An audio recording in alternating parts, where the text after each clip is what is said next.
नमस्कार दोस्तों, मैं देवेंद्र राठौड़ आपके सामने एक और महत्वपूर्ण टॉपिक लेकर आया हूँ। आज मानव हृदय की कार्य प्रणाली। अब तक हमने पाचन तंत्र और श्वसन तंत्र के बारे में पढ़ लिया। आज हम पढ़ेंगे मानव हृदय की कार्य प्रणाली। ये कक्षा 10 का टॉपिक है और कक्षा 11 के लिए भी महत्वपूर्ण है, यानी कक्षा 10 और 11 दोनों के लिए महत्वपूर्ण है।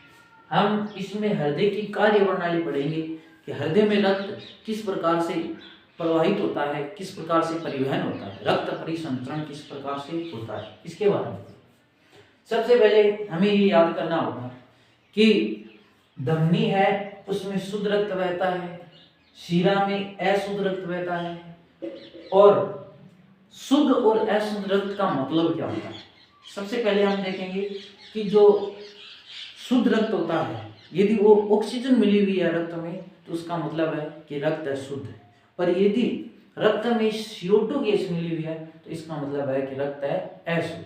तो सबसे पहले हम ये देखेंगे कि धमनी है, उसमें शुद्ध रक्त बहता है, शिरा में अशुद्ध रक्त बहता है, ये हमें याद करना है। इसके बाद हमें देखेंगे कि जो फुफ्फुसीय धमनी होती है, ये इसका विपरीत होता है, उल्टा होता है। धमनी में शुद्ध बहता है तो फुफ्फुसीय धमनी में अशुद्ध रक्त बहता है, और फुफ्फुसीय शिरा में शुद्ध रक्त बहता है। यानी शिरा में अशुद्ध तो फुफ्फुसीय शिरा में शुद्ध रक्त बहता है। शुद्ध रक्त का मतलब होता है उसमें ऑक्सीजन मिली हुई, और अशुद्ध का मतलब है उसमें CO2 मिली हुई। सबसे पहले हम क्रिया विधि में हमने श्वसन तंत्र में ये पढ़ा था कि नासिका के द्वारा हम जो गैसें ग्रहण करते हैं, उनमें से जो ऑक्सीजन गैस होती है, वो ऑक्सीजन यहाँ कुपिका के पास आती है, और कुपिका उस ऑक्सीजन को रक्त के अंदर मिला देती है। रक्त में मिलाने से रक्त हो जाता है शुद्ध। अब रक्त जो शुद्ध हो गया, क्योंकि उसमें ऑक्सीजन मिली हुई है, शुद्ध रक्त फेफड़े से, इस कुपिका से और फुफ्फुसीय शिरा के द्वारा हृदय में आता है। ये फुफ्फुसीय शिरा है जो कुपिका से जुड़ी हुई होती है, और कुपिका से जुड़ी हुई होकर के ये कहाँ आता है? हृदय में। हृदय के कौन से भाग में आता है? बायां आलिंद में। हृदय में 4 पार्ट होते हैं। ऊपर वाले 2 हैं, इनको कहते हैं आलिंद, नीचे वाले को कहते हैं निलय। यानी ऊपर आलिंद, नीचे निलय। तो ऊपर वाले इन दोनों पार्टों को कहते हैं आलिंद, और नीचे वाले इन दोनों भागों को कहते हैं निलय। तो अब सबसे पहले जो शुद्ध रक्त है वो फुफ्फुसीय शिरा के द्वारा, क्योंकि हमने यहाँ देखा कि फुफ्फुसीय शिरा है, उसमें कौन सा रक्त प्रवाहित होता है? शुद्ध। तो शुद्ध रक्त, क्योंकि उसमें ऑक्सीजन मिली हुई है, कुपिका ने रक्त में क्या मिला दी? ऑक्सीजन। अब ऑक्सीजन मिली हुई रक्त, जो शुद्ध रक्त है, वो फुफ्फुसीय शिरा के द्वारा हृदय के बायां आलिंद में आता है। सबसे पहले कौन से भाग में आता है? बायां आलिंद। बायां आलिंद और बायां निलय के बीच में द्विबलनिक कपाट पाए जाते हैं। द्विबलनिक कपाट पाए जाते हैं इस तरह से। ये कपाट क्या करता है? खुलता है और बंद हो जाता है।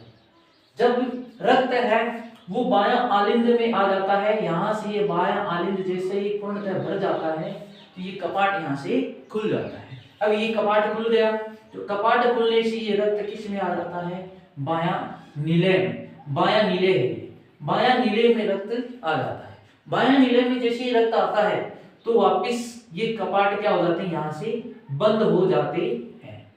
अब बायां निलय में रक्त आने के बाद निलय में क्या होता है? प्रकुंचन होता है। यानी निलय एक बार सिकुड़ते हैं, फैलते हैं, सिकुड़ते हैं, फैलते हैं।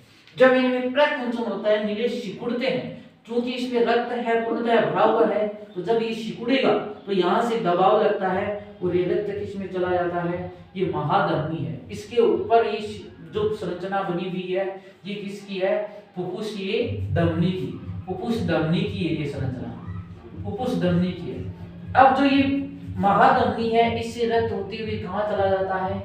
ये शुद्ध रक्त है, महाधमनी से किसमें चला जाता है? विभिन्न अंगों में, शरीर के विभिन्न अंगों में चला जाता है। शरीर के विभिन्न अंगों में क्या होता है? ऑक्सीकरण होता है, और ऑक्सीकरण होने से रक्त है वो अशुद्ध हो जाता है। यानी रक्त क्या हो जाता है? अशुद्ध हो जाता है। रक्त की जो ऑक्सीजन गैस है वो CO2 में बदल जाती है। ऑक्सीकरण की क्रिया होती है, जिससे CO2 में बदलने से क्या होता है? रक्त अशुद्ध हो गया। अब अशुद्ध रक्त अंगों से महाशिरा यानी बहुत सारी शिराओं के द्वारा आता है, लेकिन ये मुख्य शिरा है इसलिए इसको महाशिरा कहते हैं। ये मुख्य धमनी होती है इसलिए इसको महाधमनी कहते हैं। बहुत सारी शिराएं होती हैं, तो शिराओं के द्वारा अशुद्ध रक्त, क्योंकि हमने यहाँ देखा कि शिरा में कौन सा रक्त बहता है, अशुद्ध, तो अशुद्ध रक्त शिरा के द्वारा कहाँ आता है, हृदय के दायां आलिंद में आता है। दायां आलिंद में आने पर क्या होता है, यहाँ त्रिवलनी कपाट पाए जाते हैं, क्योंकि इस कपाट में क्या होते हैं, 3 वलन होते हैं इसलिए इसको त्रिवलनी कहते हैं। तो त्रिवलनी कपाट पाया जाता है, ये खुल जाता है और खुलने से रक्त किस में चला जाता है, दायां नीले में चला जाता है। दायां नीले में जाने पर ये कपाट त्रिवलनी वापस बंद हो जाता है और इसके बंद होने से इस पर दबाव पड़ता है। फिर से ये नीले क्या करते हैं, प्रकुंचन करते हैं, एक साथ करते हैं दोनों, लेकिन ये प्रकुंचन होता है तब ये क्या किस में चला जाता है, फुफ्फुस धमनी में। और फुफ्फुस धमनी से, क्योंकि फुफ्फुस धमनी में हमने देखा कि अशुद्ध रक्त होता है, अभी ये अंगों से आया है तो अशुद्ध रक्त फुफ्फुस धमनी से किस में चला जाता है, फेफड़ों में चला जाता है। और यहाँ कुपिका, अशुद्ध रक्त का मतलब है उसमें CO2 गैस मिली हुई है, तो कुपिका उस CO2 गैस को ग्रहण कर लेती है और CO2 गैस को तो श्वसन तंत्र और नासिका से होते हुए बाहर निकाल देती है, और जो वापस उसने ऑक्सीजन गैस ग्रहण किया है वो वापस रक्त में मिला देती है। जैसे ऑक्सीजन गैस रक्त में मिलती है तो रक्त पुनः क्या हो जाता है, शुद्ध हो जाता है, और शुद्ध रक्त पुनः फुफ्फुसी शिरा के द्वारा और हृदय के बायां आलिंद में आता है, बायां आलिंद से बायां नीले में आता है, नीले से महाधमनी के द्वारा अंगों में जाता है,